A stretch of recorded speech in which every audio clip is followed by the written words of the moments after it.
Thanks for tuning in to the latest episode of the EIC Marketing Experience. Today's episode, we're just gonna touch base on some strategy updates and next steps for an e-commerce client that we recently onboarded. So for some context, our whole objective is to improve upon return on ad spend. And what that is, how much money are we making for every dollar that's spent? And so, for example, a 200% return on ad spend would be we're making $2 for every dollar that we're spending. If it's a 70% return on ad spend, we're making 70 cents for every dollar, so we're losing money. And so the whole goal with e-commerce is to try and drive a larger ROI or return on ad spend. And so what we're gonna do is check in with Kolton, who's the one running and managing the account, and just kind of see what we've been doing and what our next steps are. And so we've been running for about 2 or 3 weeks. So let's pass it over to him and see what we launched with, what we're seeing, and kind of what we want to discuss to try and improve upon that number. Let's hear what you've been up to. Like you said, we're trying to improve on the return on ad spend. So initially what we were doing was prospecting and trying to reach new people. And we were doing that only in the local area because that's where they wanted to stay. So at first we were prospecting with product ads and just like pictures of the products and landing them on the product page, and pretty much just seeing like how they're engaging when they landed on that, how they're engaging with the ads, what ad copy to go with, just testing different creatives and seeing how it's going. And then over the course of the week, it didn't go as we thought, as expected, because like I said, we were prospecting. So we were just kind of like reaching new people who haven't seen us before. So usually like you have to see people multiple times before you usually get a purchase anyways. But we still over the course of like a week got multiple purchases, but it wasn't like we expected. And then Dustin made a really good point that made us actually do the strategy change. So he said they already get a lot of like organic traffic. There's no reason for us to really prospect and try to reach new people. So why not try to interact with the people that already know who we are? Because they're more at the bottom of the funnel. They're not top of the funnel, like where they just seen who we are. They've already seen us multiple times, engaged with the brand, know a little bit about who we are. So it's a lot easier to sell people on that and get people to come back to your site and actually purchase and want to buy from you. Cool. So basically what you're saying is we started trying to reach brand new people that have never heard of the brand and try and just drive some awareness and reach new people. I mean, after looking at the analytics, they do a good job at people searching for them and landing on their website. So they generate a good amount of traffic and people already know them. And so we thought there was more opportunity in not reaching new people, but maybe engaging with the people that went to the website, added products to their cart but didn't purchase. They might have looked at 5+ products. And so we wanted to shift focus away from trying to reach new people, since they do a good job at that, and try and get the people that engaged to come back and purchase. And so would love to hear some of that return on ad spend. So how did that trend, or what did you see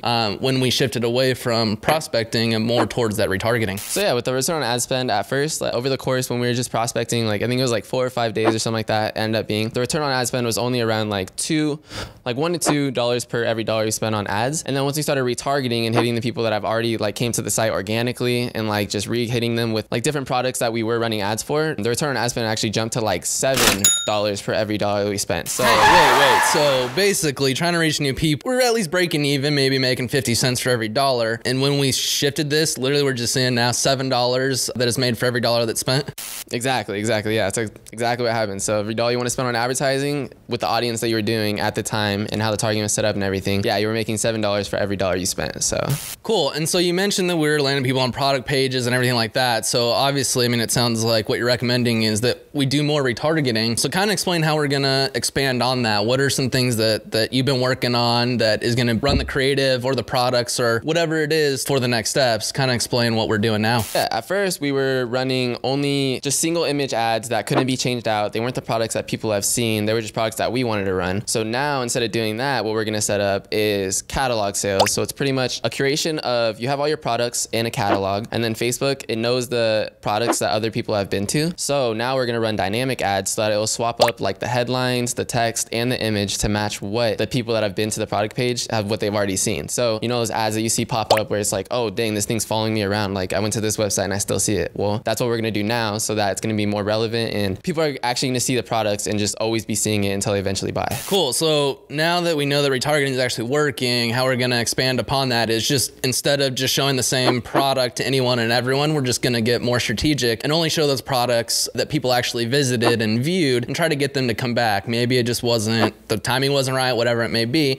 but now we're getting more strategic and seeing what people are actually looking at and just saying, hey, come back and purchase. And so that's awesome. So would love to hear more about the product catalog. If we're retargeting and showing those dynamically, is there any other way that we can use that? Facebook actually has a lot of features that you can use with those. So at first you can can show like, you can retarget the people with the products that they've already seen, or you can maybe cross-sell them. So say they bought like a hat, you can cross-sell them with something else that they might want to buy, like maybe another hat or another piece of the collection, which you can run collection ads. You can run a whole collection if they bought from that. Like if you have a certain collection that just came out and they bought only one from it, you can show them like the shirt, the pants, the shorts that go with it, all that stuff. Or you can upsell, or so you can show them products that have been discounted since they already bought from you. They might want to buy something that's discounted from you. There's a lot of ways you can do it and utilize it, and yeah, just use it to your advantage and speak to them of what they've already seen instead of showing them something that you want to show them. Not only are we just going to show the product that they viewed and didn't purchase, but maybe some similar products to see if maybe that wasn't the perfect one, but hey, we have this, and see if they can come back. No, that's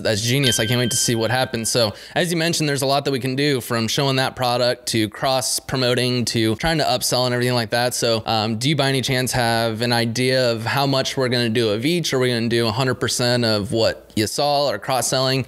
Have you thought through that at all? Or initially, I think we should just start with like, yeah, seeing how it does retargeting people with the products they've already seen, to see how that goes. And then maybe like go into, once we see maybe they're buying a lot of that, maybe we can go into like show them the collection. So if they bought the hat from that, and then we can show them the shirt and go into that and see how that goes, and just keep testing and see how it does. And I also forgot to mention was you can do prospecting with it too. So Facebook obviously has all this data on people and stuff. So if people that like to buy hats a lot are in this bucket, then if we run that prospecting one, Facebook will show them our curation of hats and everything that we have, and it'll show them maybe they'll be interested in that and then want to buy that. When you're reaching new people, you'll show them content that they'll be more likely to be interested in. Because at first we were showing shirts. So someone that likes hats and buys hats a lot, they're not going to want to buy a shirt if we're showing them a shirt. So it's kind of just wasted money. It gives us a little bit of a better chance to get them to come engage with us and fall in that funnel and work them down the way, if that makes sense. So for next steps, let's try and get an outline of the budget allocation between prospecting, retargeting, and upselling and all that, and let's get it into market. So kind of to summarize, what you're saying is we went from trying to reach new people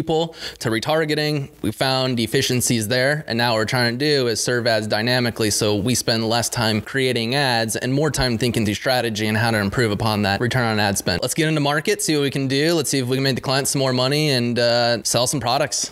Thanks for the time, man.